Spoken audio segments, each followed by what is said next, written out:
Hey, Andre, really happy to have you on the podcast. Hi, Jacob. Yeah, thank you for having me. Really excited to be here.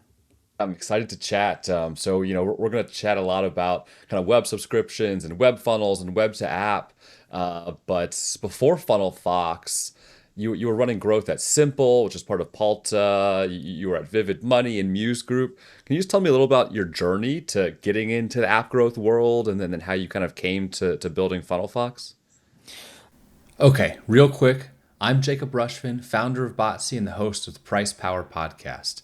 Today, we're talking with Andrey Shakhtin, CEO of FunnelFox, about web subscriptions, web funnels, MVPs for your funnel, payment risks, and so much more. Yeah, I've been working with mobile apps since 2010, probably. So it's like 16 years already. Yeah, I started my journey as a technical guy. So I wrote the code and develop apps and working on like technical stuff. Then I switched to product managers and working on monetization part and growth of apps. And so, yeah, probably I touched each aspect of mobile apps from development to user acquisition and monetization and marketing. Yeah.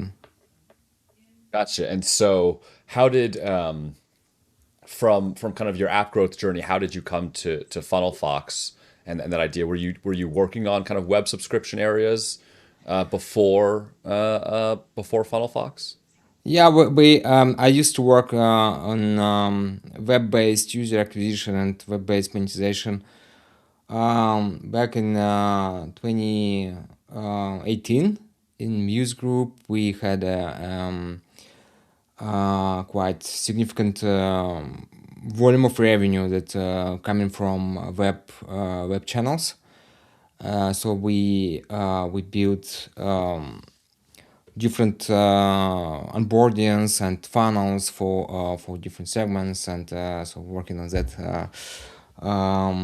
very pretty actively. And then in 2021, when Apple released IDFA restriction, um, more and more companies start exploring web to app with like landing pages just for attribution, and then it evolved to like web to web funnels with selling subscription right on the web with the web paywalls and all the whole web experience, and it started growing. And I had a consultancy practice as well, and had some companies and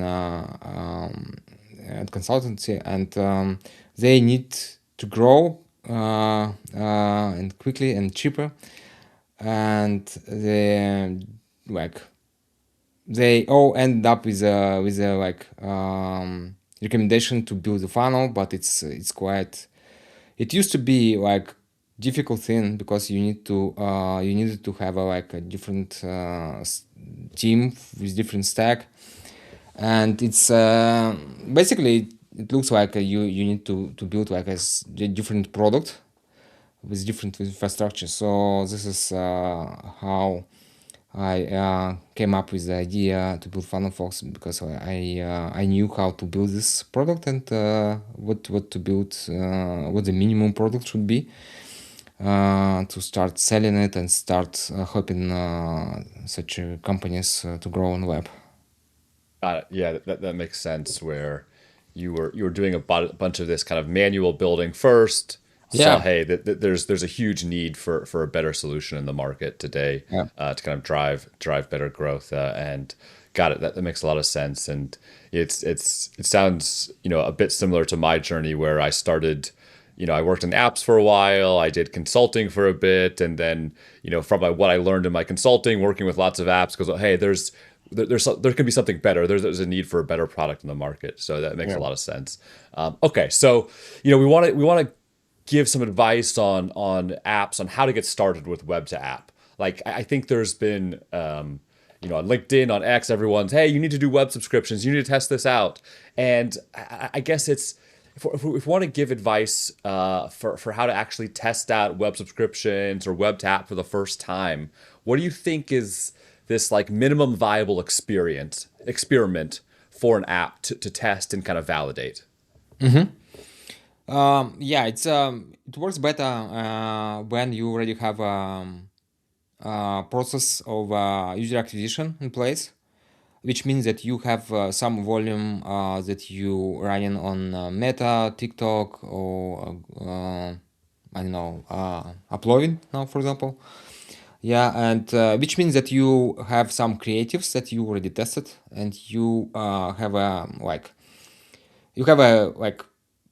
some kind of like idea what works for you, for your audience, and what audience of your product, and you have a process of testing creatives in place also, and your team some kind of like experienced with this process.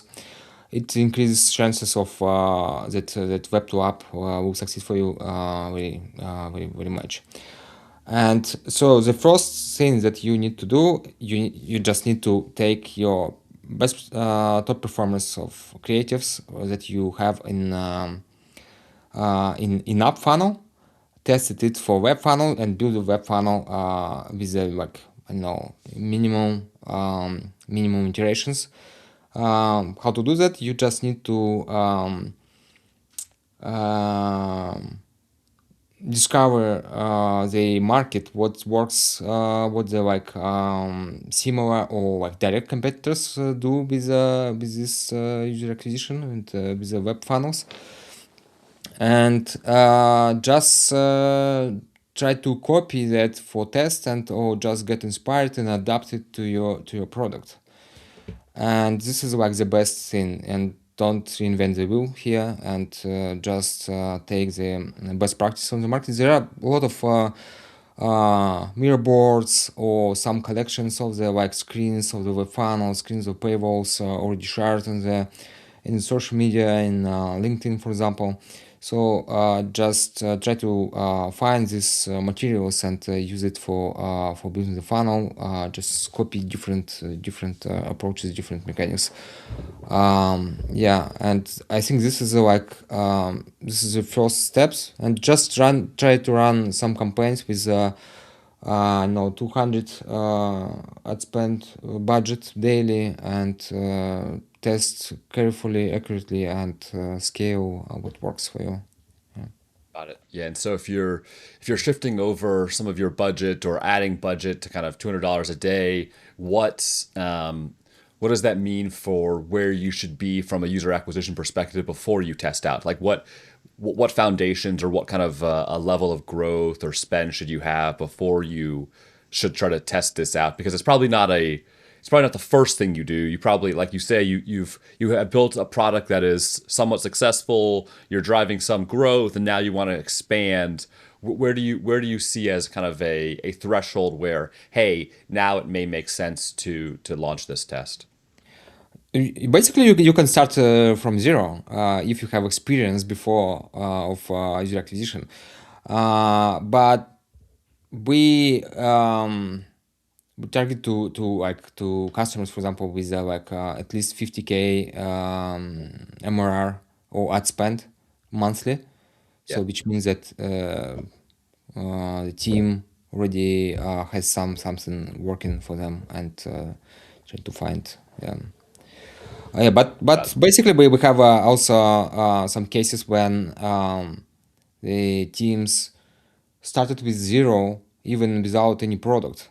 They just start launching web funnels to validate the idea, what products they need to build, and they, for example, they discovered that like this in this niche working very good, and growing right now, for example, like health and fitness or language learning app, and they just like trying to test funnels without product for these niches, and to validate what niche works better for them, and they start scaling that, and then build the mobile app for this niche.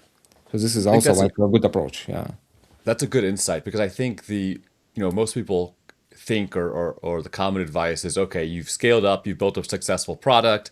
Now maybe scale up further with web subscriptions. But I guess it is, if you can build this web funnel much easier, put some level of ad spend and put some level of traffic, see if you can validate, are people willing to buy this, is the value proposition there? And so Of I think course. that's actually pretty good advice that I think most people don't think about as a faster way to test. Yeah, yeah, and I always said that like web funnel shouldn't be like the only one growth channel or user acquisition channel. So you need to diversify it. So you need some organic direct to app campaigns as well. So you like cover like 360 channels. Yeah, Yeah. but the web funnel is a good go-to strategy for the very beginning because you have a very accurate attribution because you don't have like IDFA restrictions and attribution problems. You basically can attribute each purchase, each action of user to exact creative, so you can easily understand what the approach for creatives works for you in terms of purchases. Yeah, and so you can scale it and you can go deeper and deeper. So you can, for example, identify your segments that I don't know triggers on like this message in creatives, and you can understand it by like exact like numbers. So we have like for example 100 purchases from this creative. Oh wow, it works. We need to scale it with the different variations of these creatives and etc. So it's a really like flexible and powerful approach to validate the idea and to validate the product. Yeah. And then even if you have, you can take those winning creatives to your web campaigns and then take them to your app campaigns as well. And so it can be, the same creative should be kind of validated, but you don't have those same insights on the app campaign side in terms of the specific creatives, the specific ads that are working well. So it can be complement to kind of They both they sides. they're not interchangeable usually, but you can. Okay. But yeah, but starting with like top performance that you have in app campaigns is is better than starting from zero. So if something works for in app campaigns, it makes sense to start with that and then figure out what works for web campaigns. But It it's could not be necessarily that they're gonna. If yeah, you yeah, you yeah, can't yeah. always take one and it's not a guarantee that it's gonna work. Yes, yes, it could be because it's a different audience. Yeah. So different channels can tap different audience. So different audience could be triggered by different creatives and messages and creatives. Yeah. Got it. Got it. Yeah. Yeah. Okay, I want to take a quick break to tell you about Botsy. Botsy is the sponsor of the Price Power podcast, and they help you show the right price and paywall to each user. They do this by training custom AI ML models on your specific data for your specific app to figure out how to grow your revenue. The secret? There's no one right offer for everybody. Today, you're showing a static price, a single price to everybody. What Botsy does, Botsy reads dozens of signals for each user, figures out who they are, and serves the offer most likely to maximize their lifetime value, all in real time. It integrates with every other tool you use today. There's no migration, there's no switching cost. It's a predictive intelligence layer that sits on top of everything you're doing to grow your revenue. Go check out Botsy at botsy.com and tell them you found it on the Price Power podcast. All right, back to the show. Got it. Got it. So we if you have a product, and you're doing about 50K per month, take 10% of your budget, find a web funnel that seems to work for some other people, test it out and see if you can make that successful and test and iterate. But also, if you have a new product idea, you may need to have a little cash in the bank to be able to drive some paid UA to that to validate. But the web funnels can be a very fast and lightweight approach to validate that your idea is a good one before you go build a whole product behind it, which is going to take a lot longer. And then it's better to learn first that your product idea is bad before you build it versus after you try to test it. So I think those are pretty good insights for people. And so thinking about, you know, as people try to expand from traditional app campaigns to web monetization, how is it different? How is kind of the web subscriptions purchases different from kind of in-app purchases? Is it do you basically have to drive traffic through paid user acquisition to web? I feel like on the app side, there's a lot more organic traffic that's possible. This is not as possible on web. Yeah, how does this kind of monetization differ? Yeah, monetization is different, indeed, and it it could be also could be different for organic traffic and paid traffic within web funnel. So it could be like, and even like for it could be different funnels for different channels. So you can have, for example, short-term onboarding and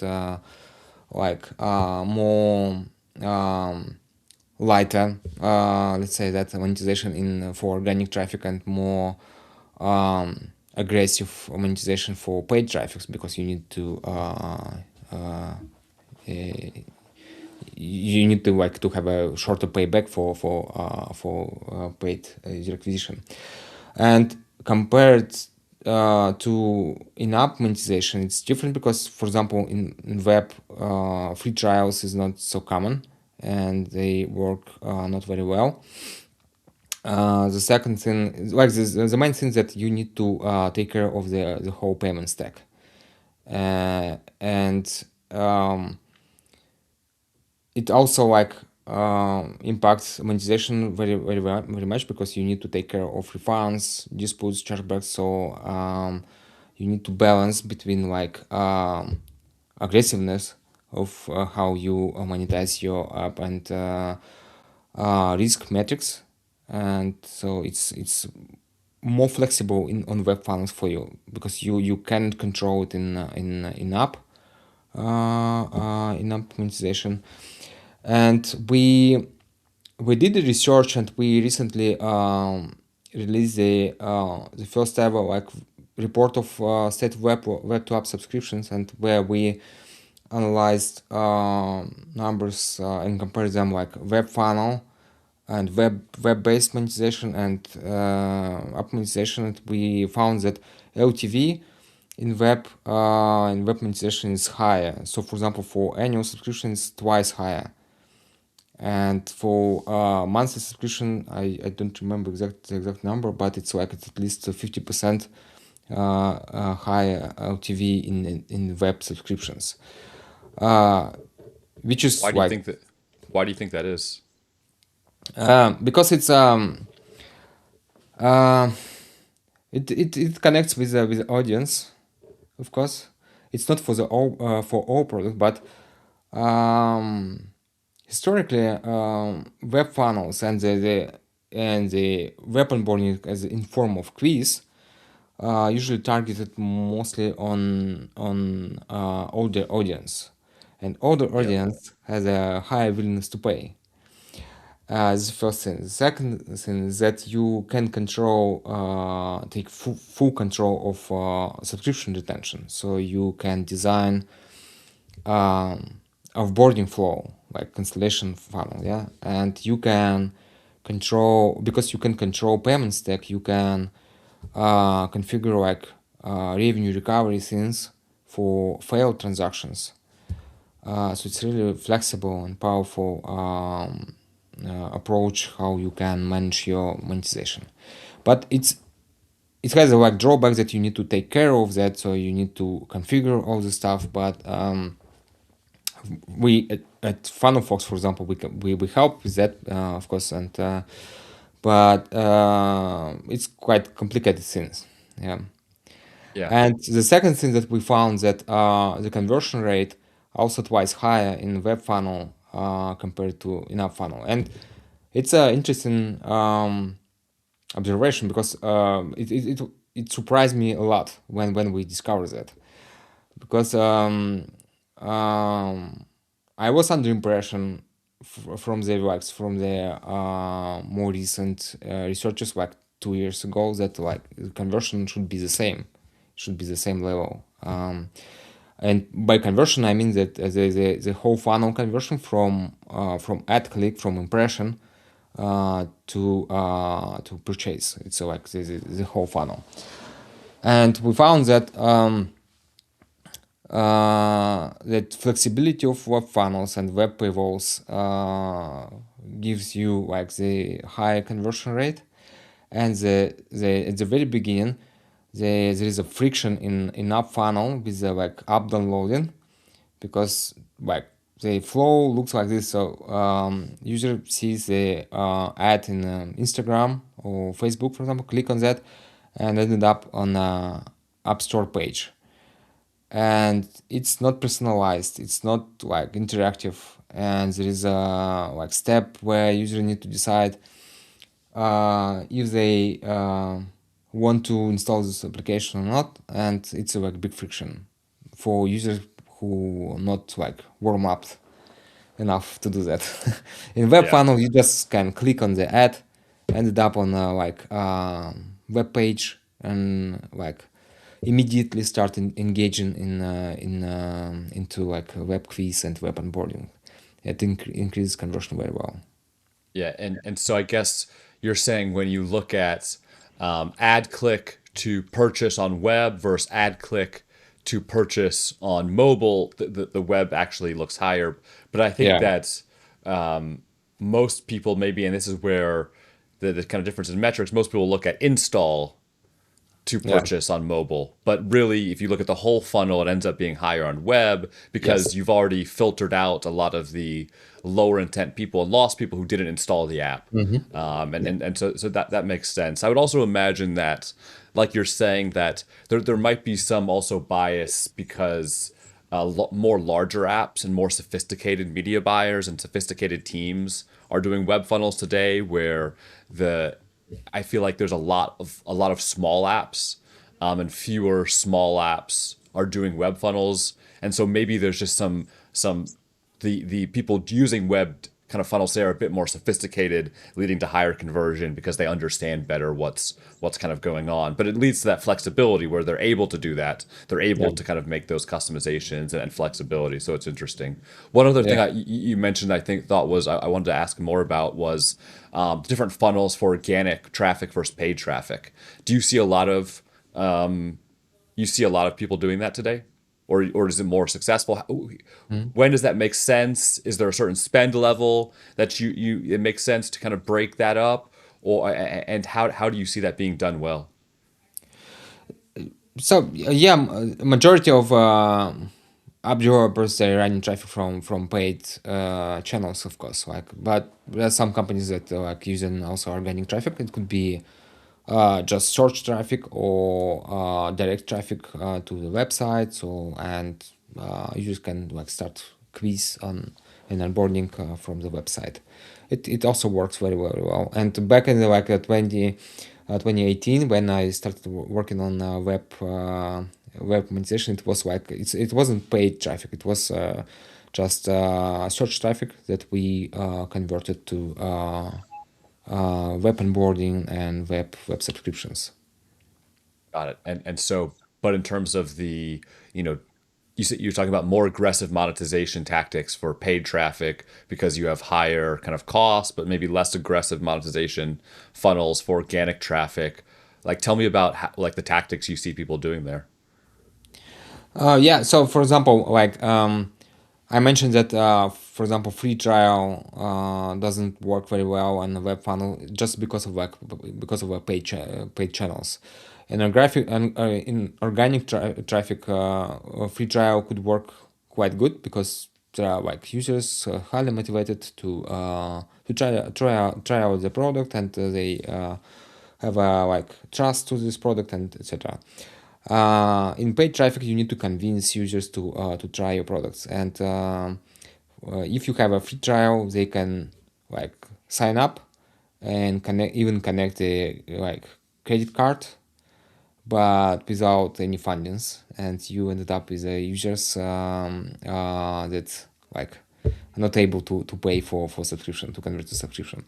And if you send a signal to Meta when they sign up for free trial. If you send this signal to Meta starts optimizing to this audience and starting bring more and more people like this, like these people, and so you can ended up with a lot of trials, but almost no subscriptions converted from these trials. But there is another thing that works very quite good in web funnels. It's a paid trial.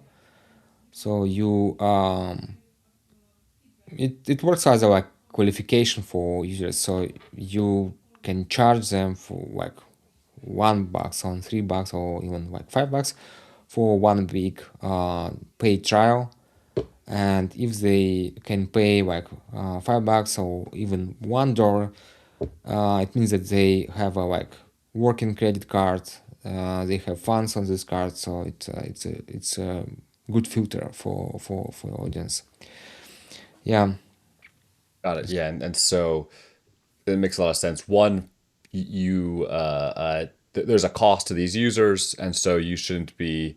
They may have different levels of intent, and so make sure to monetize them. But also, probably more importantly, that you're passing the right signal back to the ad networks, to Facebook, to Meta, to whatever, so they can optimize and find more of those users. Where on web, it's very easy for someone to put a card that has no money on it, and then you're stuck dealing with that and finding more of those users who don't have money to pay you. This makes a lot of sense.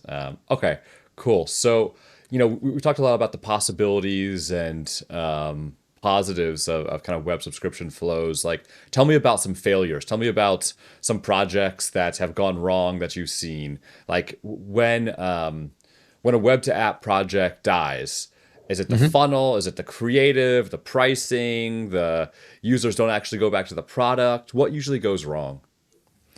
So yeah, it's I think the main reason why it didn't work out for some of the companies is just that economics doesn't work for them. Like, so they didn't manage to improve their unit economics. So traffic is high, LTV is too low to cover this cost, and sometimes it connects. It could be connected with with experience of the team. So team is not experienced enough to test the properly test the creatives, channels, monetization, and all the things. The second is product is not like best fit for web traffic. Like, for example, it could be like game or utility that implies that user need to interact with the functionality before purchase. Or it just could be like, I don't know, any compliance reasons. For example, there is verticals, let's say like house verticals that require some specific conditions and terms to operate, and they can be like blocked by Meta, for example, and they cannot like do advertisement. Then there are some also few mistakes that companies usually do. It's it's a payment, so they don't take care of risk metrics like chargebacks, dispute rate, VAMP rate, and all the things, and got blocked by payment providers, which means that, for example, you can scale up to 100, 200K per month revenue per month. You have subscriptions stored in a payment account, and this payment provider can block you, which means that you lock all this recurring revenue in this payment account, and you cannot do anything with that, so you just lose it. Yeah, because it's, if payment account like blocked, you cannot process renewals of the subscriptions, Yeah. and for you it's like You just like basically losing recurring revenue. Another mistake is I would say it's predictions.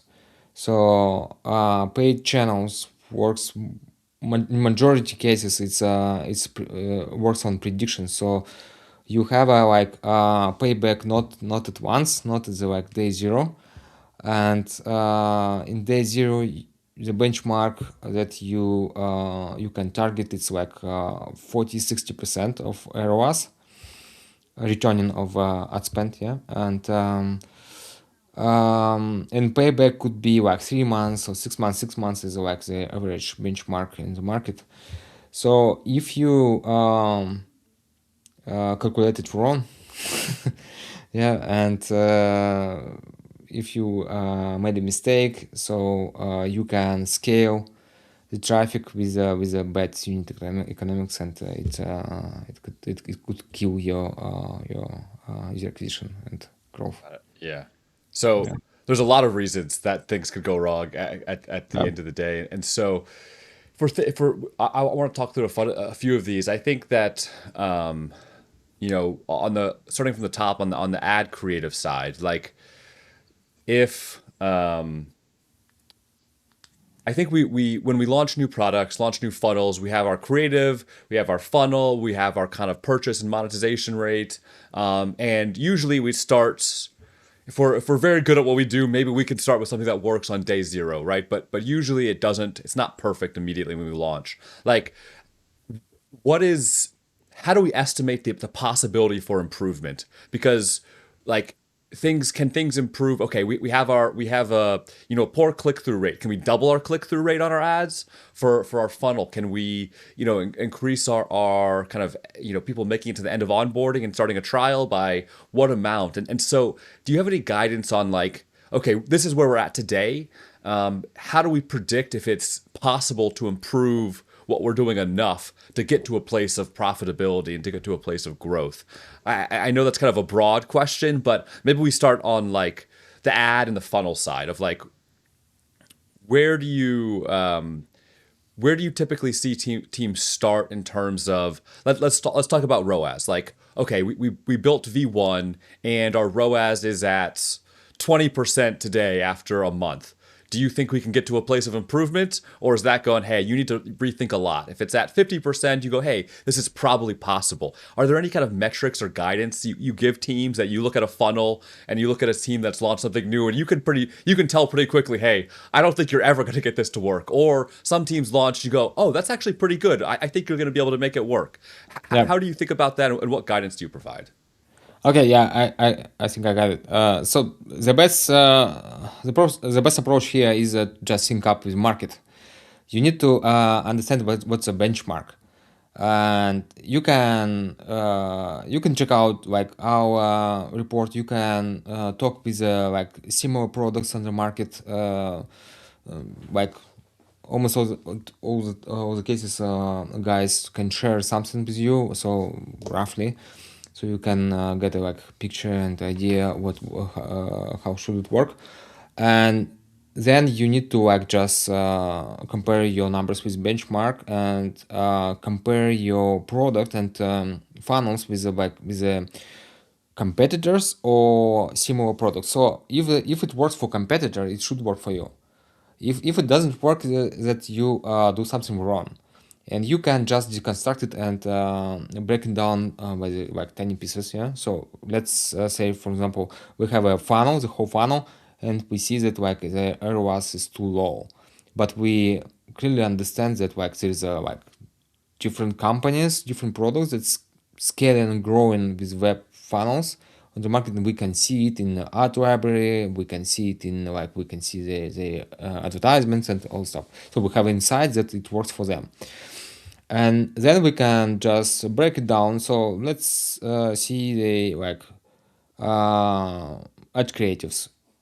What's the like the ad creative strategy, and our creatives, our advertisement looks similar or not? What works for them?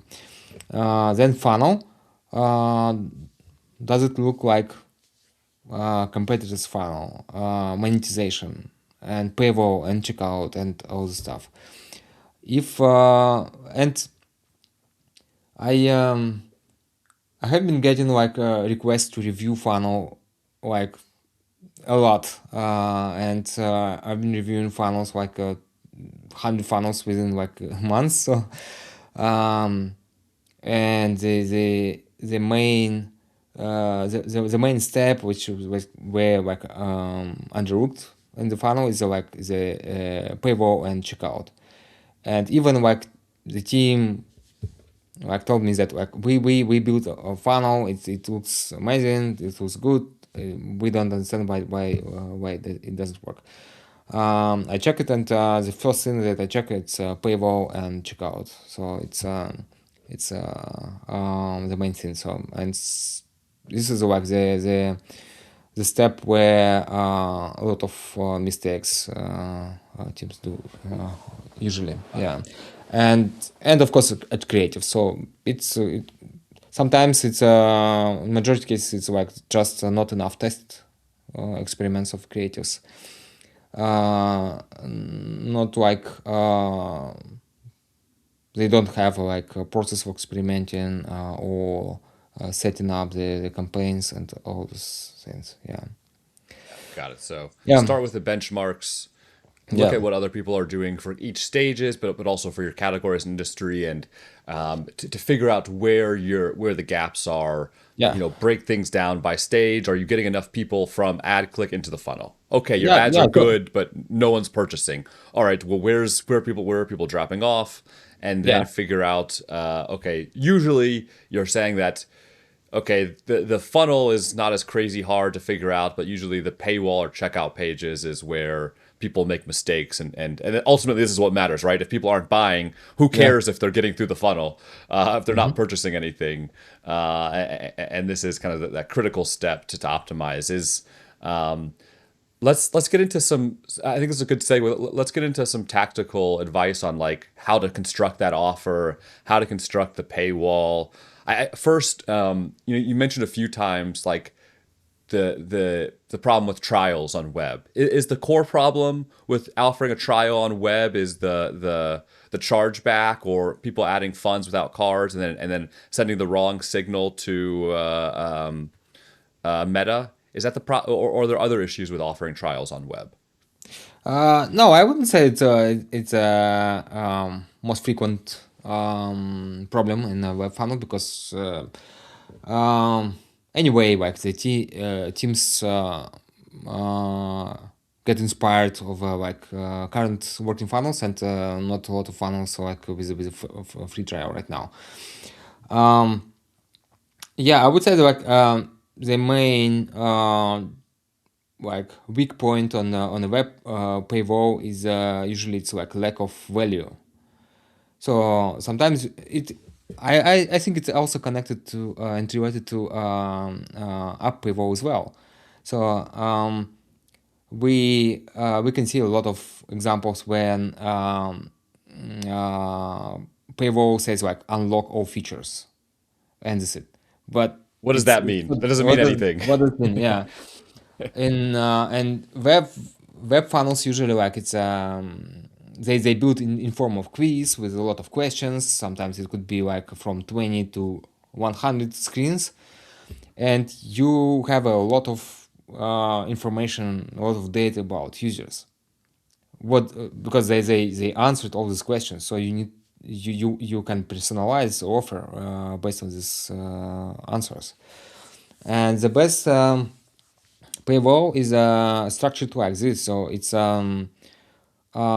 title with connected with value, and the value just represents the expected result that user can achieve with your product.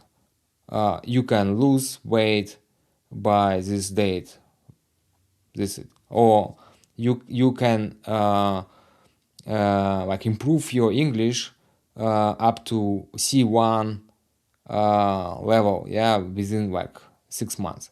This is a value. This is what people came for to this product.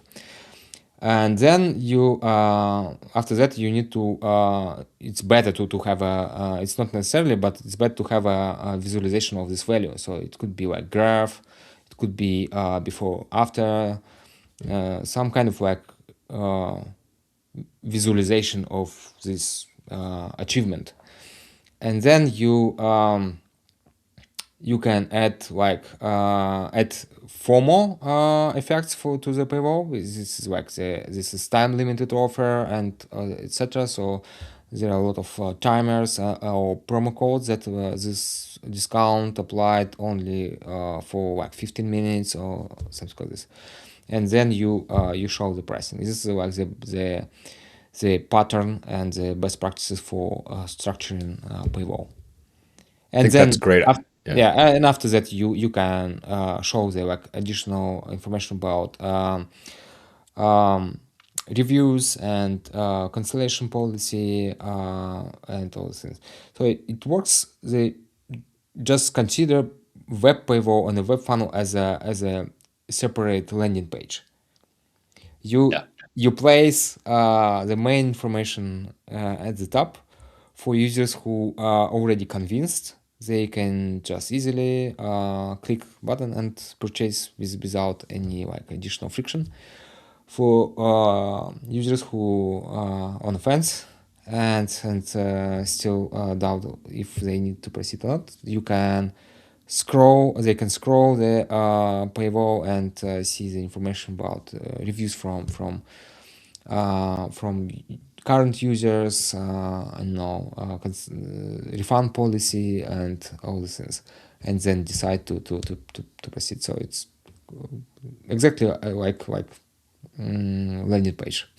Yeah, I think it's funny because yeah, all these people came from the app world, and they go, "Oh, how do I build a web paywall?" It's like, no, if you were in marketing for before kind of apps and on web products and e-commerce, it's like no, it's a landing page. It's all the same principles, all the Yeah, same values. It's kind of what yeah, what is old is new again, and it's like it's not a, well, it's we call it something different, but at the end of the day, yeah, it's a landing page to convert users, yeah, and so it's funny. But I think one point you had was really good around kind of that title, the value providing, but also adding on that time specificity or specific value where like this is classic marketing, right?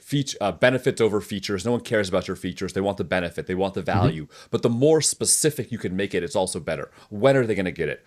People want things fast? People want to know they're going to achieve this goal, achieve this mount, and so that value combined with that specificity of value, I think, is a really powerful thing that people should be doing more across app paywalls, web paywalls, anywhere really.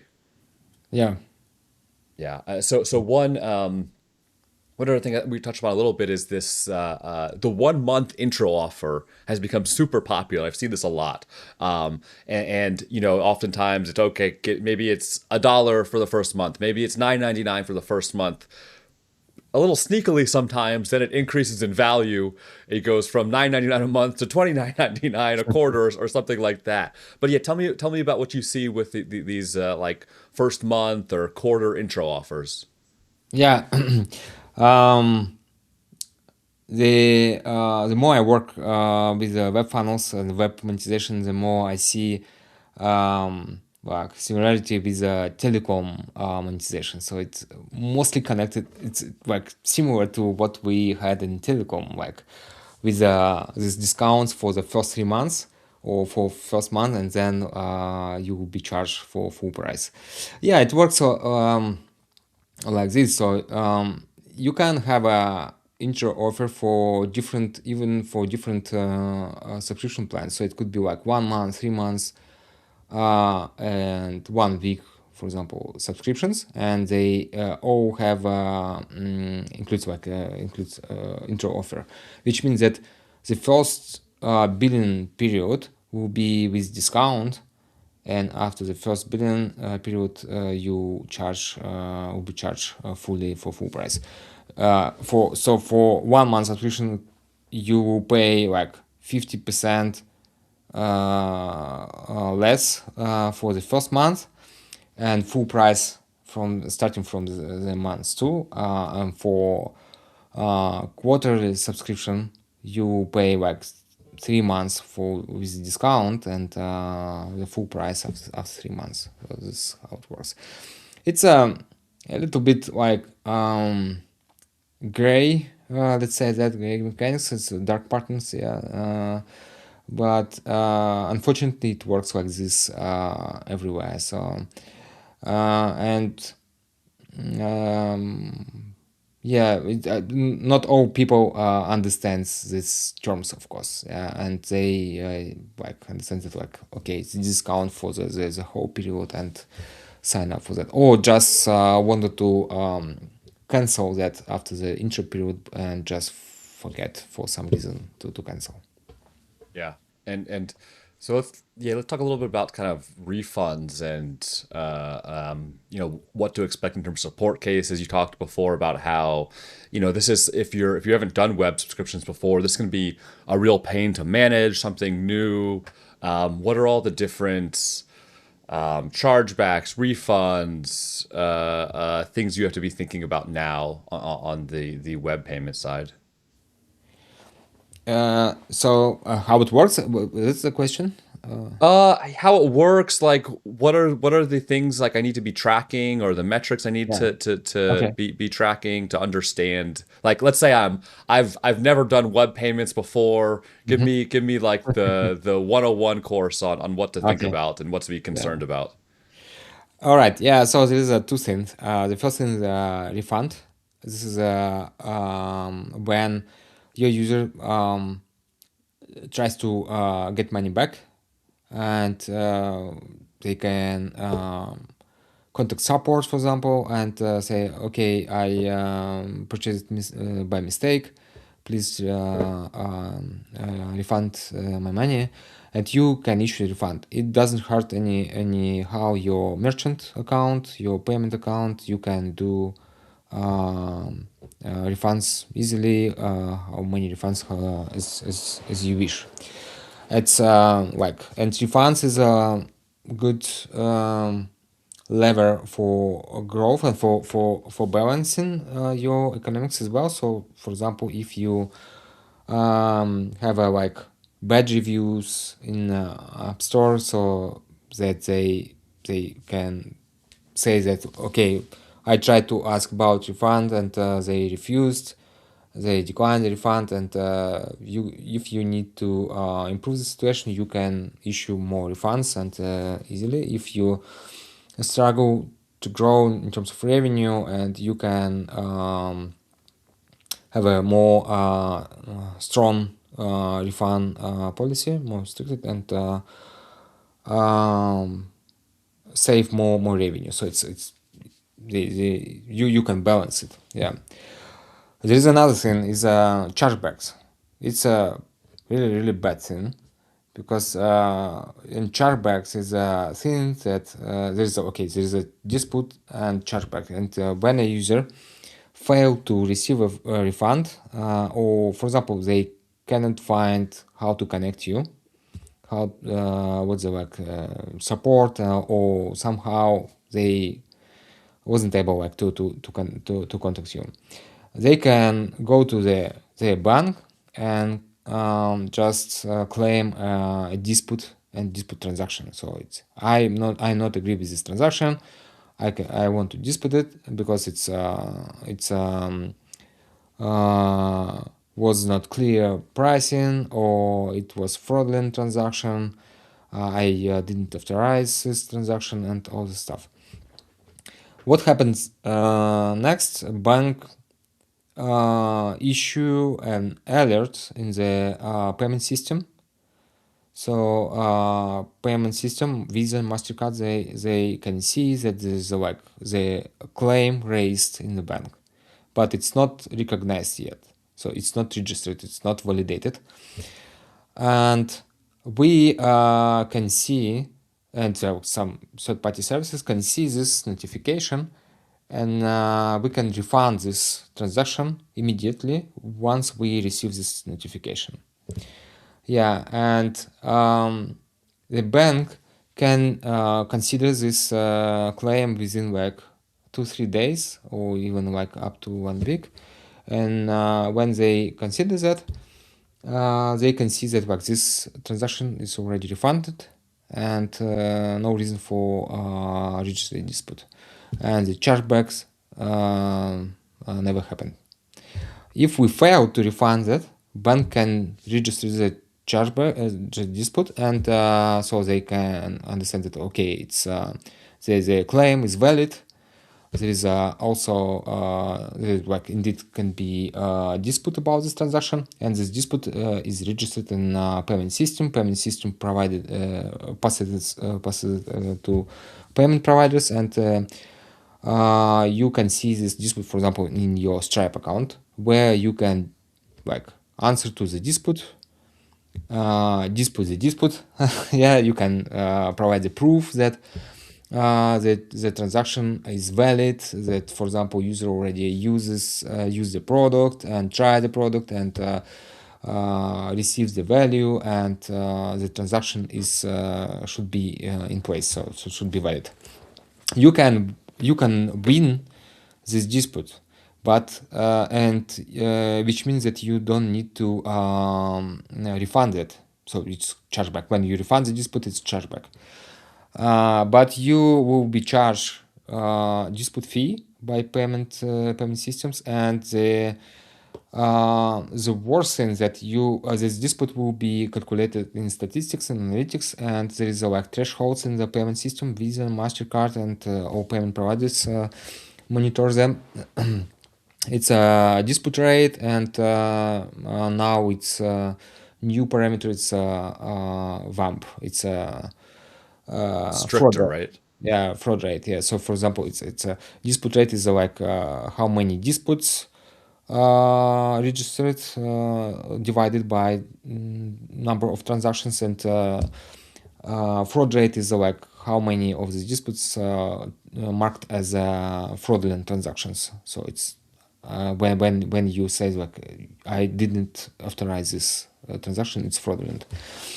Yeah, and so all these things can hurt you very very much, because if you hit the threshold of a dispute rate or VAMP rate, you can get blocked by a payment account and lose all recurring revenue that we mentioned before.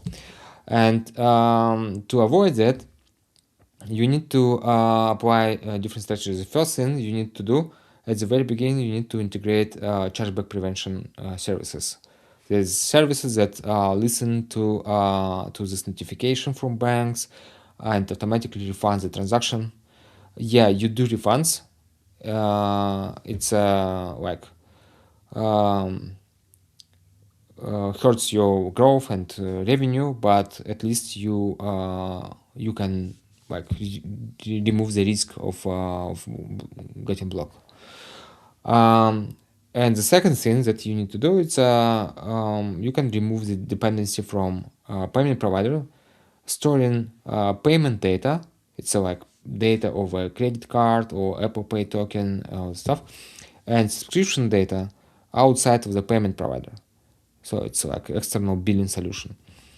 And with external billing solution, even if you have a like problem with risk metrics in the exact payment provider, and the payment provider blocked you, you won't lose like all subscriptions and recurring revenue, because you can just connect another payment provider and start keep charging the subscription and renewal transactions. So yeah, this is the two strategies. The first, chargeback prevention services, and removing dependency, storing subscription payment data in external billing solution. Yeah, it helps. I think it's a must-have thing right now if you start scaling. If you scale more than like 200-300 revenue per month, it makes sense to take care of that. Yeah. Yeah, this is an amazing breakdown. I think that's I learned a lot there. I didn't know kind of all the intricacies of the chargeback and kind of notifications to Visa and Mastercard, and then that we don't have to get into all of this as well, but there's also the, European entities charging US customers and US payment processors kind of flagging this as, riskier as well. And so there's so much nuance.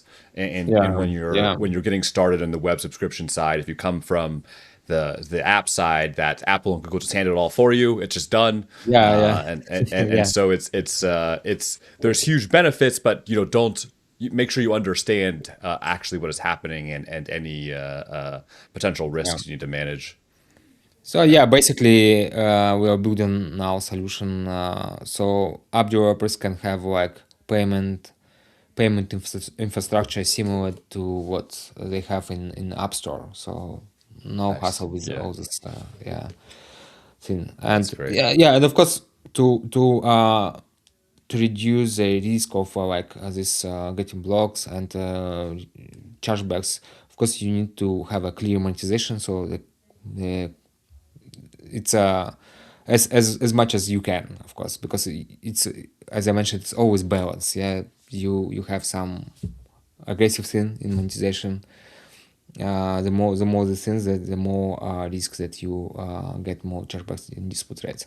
And just one thing that like I would recommend to make sure that you place the contact information on the paywall, in the email, welcome email. So and in payment descriptor. Payment descriptor is the thing that you see in your bank account in the transaction feed. Transaction. Yeah. Yeah, so it's like it's a logo and name of the company that charge you. So for example, if you see in your bank account the like transaction, you can recognize it. Oh, okay, it's a company. Or if even if you can't recognize it, you can Google it and find the website and contact the support. So, uh, so if you simplify this way how your user can contact your support, you can reduce this chargeback and dispute prevention very much. This is great and semi counterintuitive, right? Like of making refunds easier for your customers eventually pays off in Yeah. the long run because you get less chargebacks and disputes. Yeah, This yeah, is yeah, yeah. Because it's a conversation with the user. If they can contact you, you can negotiate the price. So, for example, there's like the um, I think it's a great hack because it's simple and so effective. When a user asks you a refund, just offer a 50% discount, just yeah, partial yeah. refund. To Yeah, get and them it maybe works very retained well. and Yeah, yeah, it, yeah, it, it works very well because sometimes people just not agree with the pricing. So, and when you offer a 50% refund, so 50% discount, value and price just balanced and for them, and that's it. So they get the discount, you saved subscriber and say saved the revenue, and everybody is happy. yeah, yeah. Yeah. That's yeah. I think that's really great guidance. That is not obvious for a lot of people. I think there's so much talk around build Yeah. your conversion funnel, do this. Here's your paywall, but this is a structural thing you need to get right. All right, I've got a few more questions. I want to ask about I think yeah, two more things. One, I want to ask about upsells. I think that upsells are a big potential. How do you see upsells working well? Yeah, upsells can improve your LTV by 20%, but it should be tested, of course, carefully, because it they can also increase the refund rate and chargeback rate, because when a user goes through the funnel, what's the upsell? They purchase the main subscription, and after the paywall, you can offer something additional, something like complementary to your subscription. So let's say like it's a fitness app, and you sell on a paywall, you sell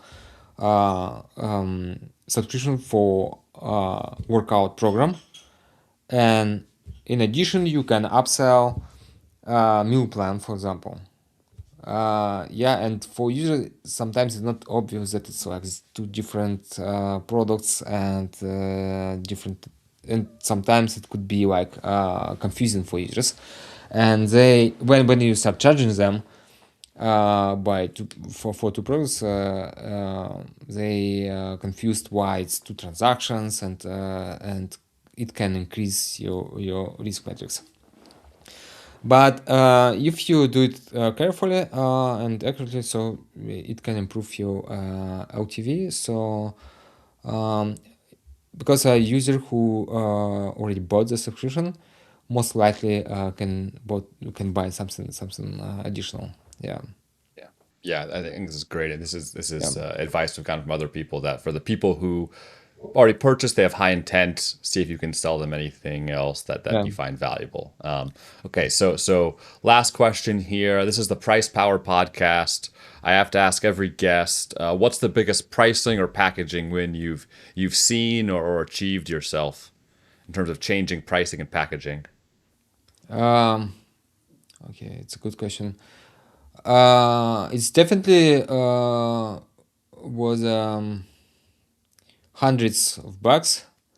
I don't remember product. It was something connected with the health. Probably it's supplements or something like this. Yeah, and there are like some funnels for GLP-1, for example, and they can have like LTV like 80, 800, for example, 500 for pricing. So it's huge. Yeah, Yeah, gotcha. Yeah, yeah, yeah. Cool. So I really appreciate you joining, Andre. Really appreciate your time here and all the insights. Can you give a quick description of FunnelFox for everybody, and we will have links in the show notes as well for people to go check it out. But and then also anything else you'd like to promote. yeah, sure. Yeah, FunnelFox is number one platform for web to app because we have the most sophisticated funnel builder that helps you to launch quickly and launch with a higher conversion rate and metrics at the very beginning because we built a lot of expertise inside this product, and it's built with best practices. We also have payment services like payment registration, payment accounts, and you can use all together as a end-to-end platform from the ad creatives to chargebacks, and we can help with that as well. Or you can use different parts of the platform separately. So you can, for example, connect payments to your funnel that you implement in house, or orchestration, or altogether. Yeah. Amazing. So yeah, we'll link to that show notes and go check out FunnelFox if you're looking to build your web funnel. So yeah, thank you again, Andre. Tons of amazing insights packed into this episode. So I really appreciate you joining the podcast. Yeah. Thank you very much. Thank you for good questions. Good. I'm glad. All right. Thanks, Andre. Talk Thank to you you. later. Thank you. Bye. Bye. Thanks for listening. Hope you enjoyed. Please go to pricepowerpodcast.com to see all the episodes. Go to Spotify and YouTube and give us a subscribe and follow so you don't miss any episodes. All right, talk to you next time.